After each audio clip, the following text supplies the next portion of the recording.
वो क्या करता है कि जब किसी आप उसको ज्वाइन करते हैं, कंबाइन करते हैं या जोड़ते हैं किसी वर्ब के साथ, तो उसको एक नए मायने दे देता है या उसकी नई वजाहत कर देता है.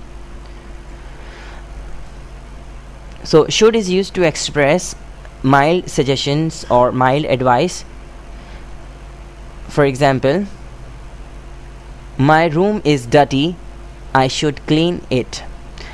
तो जहन में रखें कि शुड जो है किस लिए इस्तेमाल होता है. शुड आप इस्तेमाल करते हैं जब भी आप किसी को राय देंगे अपनी, या आप किसी को कोई मशवरा दे रहे हैं, तो मशवरे और राय के लिए जो है वो शुड का इस्तेमाल होगा. तो आपको खुद ही मालूम होना चाहिए कि आप कौन से वक्त में राय दे रहे हैं अपनी और कौन से वक्त में आप मशवरा दे रहे हैं. तो जहन में रखें दोनों के लिए, जब कभी भी आप किसी को राय देंगे या कोई मशवरा देंगे, और यानी कि एक नरम इसको समझिए मशवरा या नरम जो है राय समझें, यानी आपका किसी भी किस्म का कंट्रोल नहीं है उस बंदे के ऊपर, आप बस अपने तौर पर एक हल्की फुल्की सी राय दे रहे हैं, और वाकई उस बंदे के ऊपर डिपेंड करता है कि वो उसको कबूल करे या ना करे. खैर मिसाल पे आते हैं हम लोग. My room is dirty, I should clean it. मेरा जो है कमरा क्या है, गंदा है, आई शुड क्लीन, मुझे साफ़ करना चाहिए. तो बराए मेहरबानी मैंने अगर इसमें आपको उर्दू का तर्जुमा मैं इस लेक्चर में करके सुना रहा हूँ, तो इसका मतलब ये नहीं कि शुड का मतलब चाहिए. बराए मेहरबानी शुड का मतलब चाहिए नहीं है, कुछ भी नहीं चाहिए किसी को बराए मेहरबानी.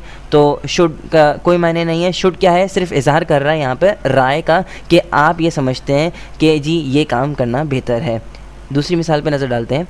You look tired, you should rest. तुम जो है वो थके हुए लगते हो, तुम्हें क्या करना चाहिए भाई, तुम्हें आराम करना चाहिए. तो यहाँ पर जो आप कह रहे हैं यू शुड रेस्ट, तो यू शुड रेस्ट क्या है, आपकी एक राय को जाहिर कर रहा है, आपकी राय का इज़हार कर रहा है. आपने किसी को देखा और उसको कहा कि भाई तुम जो है वो बीमार लग रहे हो या तुम थके हुए नज़र आ रहे हो, तो तुम्हें जो है आराम करना चाहिए. ये आपकी एक राय है, आपका एक मशवरा है. अब उस मशवरे पे अमल करें या ना करें ये उसका मसला है. ये आपने एक अपने तौर पे आप समझते हैं कि उसके लिए ऐसा करना बेहतर है.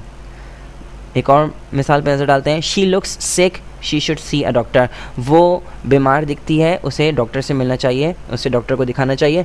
तो अब देखें यहाँ पर आप देखते हैं किसी को और वो बीमार लगता है आपको, तो आप क्या कहते हैं उसको भाई कि हाँ ठीक है, उसे जो है वो डॉक्टर से मिलना चाहिए, उसे डॉक्टर को दिखना चाहिए. तो ये आपकी राय है. तो जब कभी भी आप किसी को कोई राय देंगे, अपनी जो हल्की फुल्की राय आप देना चाह रहे हैं, या आप समझते हैं किसी के लिए कोई काम करना अच्छा है, या आप किसी को कोई नरम मशवरा दे रहे हैं, तो उसके लिए आप इस्तेमाल करेंगे अपने जुमले में शुड. ठीक है.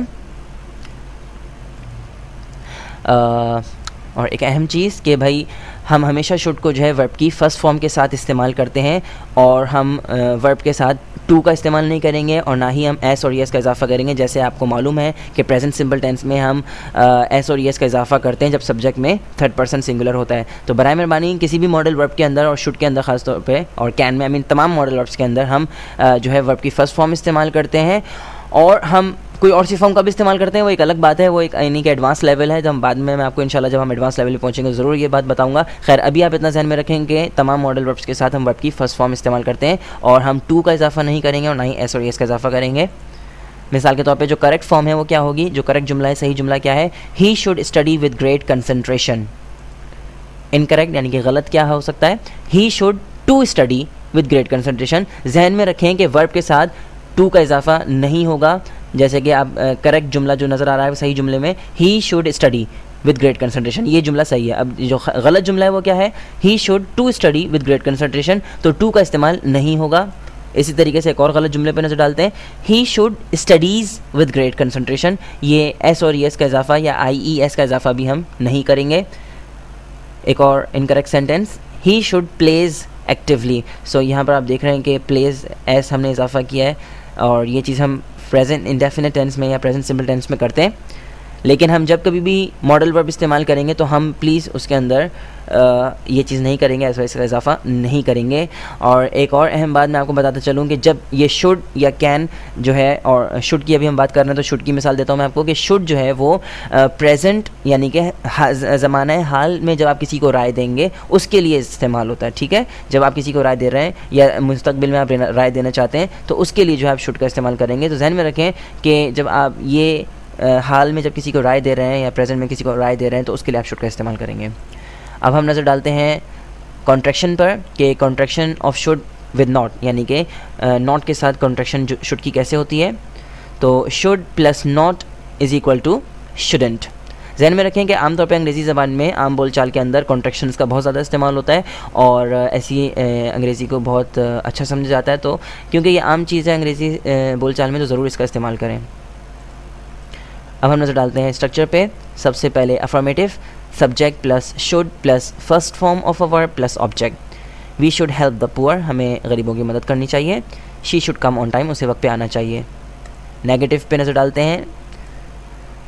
Subject plus should plus not plus first form of verb plus object. We should not help the poor, हमें गरीबों की मदद नहीं करनी चाहिए। माफ़ कीजिएगा इस किस्म के जुमले के लिए, लेकिन बस ये नेगेटिव में आ गया तो मैंने इसी को तब्दील कर दिया। हमें गरीबों की ज़रूर मदद करनी चाहिए, ठीक है। तो बस ये एक जुमला इस तरीके से आ गया स्ट्रक्चर के अंदर। इसी तरीके से she should not come on time, उसे वक्त पे नहीं आना चाहिए। इंटेरोगेटिव यानी सवालिया जुमले किस तरीके से बनाएंगे? Should plus subject plus first form of a verb plus object. Should we help the poor, क्या हमें गरीबों की मदद करनी चाहिए? बिल्कुल करनी चाहिए। Should she come on time, क्या उसे वक्त पे आना चाहिए? बिल्कुल आना चाहिए। खैर, तो स्ट्रक्चर्स जो हैं वो बहुत अहम होते हैं, लेकिन उनकी सेकेंडरी इंपॉर्टेंस होती है। अहम चीज़ क्या है कि आपको टॉपिक आना चाहिए। जैसे कि मैंने आपको हर लेक्चर में ये चीज़ मैं आपको बताता हूँ, और पता नहीं आप लोग इस बात पर अमल करते भी हैं या नहीं करते हैं। खैर, स्ट्रक्चर्स अहम है, ठीक है, लेकिन पहले क्या चीज़ अहम है कि शुड क्या है। पहले आपको ये मालूम होना चाहिए कि शुड का इस्तेमाल कैसे और कब होता है। फिर दूसरी चीज़ है कि आप उसका स्ट्रक्चर सीखें। स्ट्रक्चर सीखना इसलिए ज़रूरी है कि जब तक आपको सही स्ट्रक्चर मालूम नहीं होगा, आपका जुमला कभी भी सही नहीं बनेगा। तो स्ट्रक्चर जो है इज़ क्वाइट इम्पॉर्टेंट, ठीक है।